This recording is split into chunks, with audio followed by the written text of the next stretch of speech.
Momen pilu cucu jemput nenek pulang haji, berangkat berdua dengan kakek namun pulang sendiri. Tengah ramai sebuah video momen pilu saat cucu menjemput neneknya baru pulang dari menunaikan haji. Hal itu diketahui dalam unggahan Instagram @folksheet pada Kamis 13 Juli 2023. Dalam keterangan video menuliskan, "Kamu mana tahu rasanya diurus kakek nenek dari bayi pas mereka naik haji berdua dan nenek saya pulang sendiri." Pada keterangan unggahan di Instagram tersebut menuliskan kakeknya orang yang terpilih. Terlihat pada video momen mengharukan itu dibagikan saat para jemaah pulang usai selesai menunaikan ibadah haji.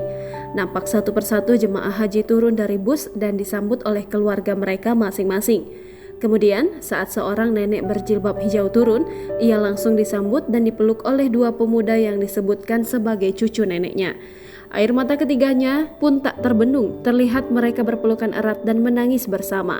Belum diketahui waktu dan kejadian pada video yang kini viral itu. Saat ditelusuri, unggahan pertama kali dibagikan oleh akun TikTok @ccpspdn_ pada Rabu 12 Juli 2023.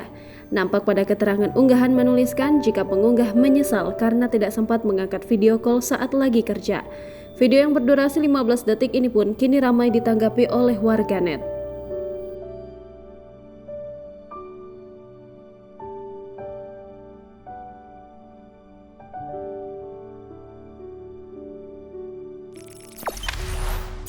Jangan lupa subscribe, share, komen, dan like ya.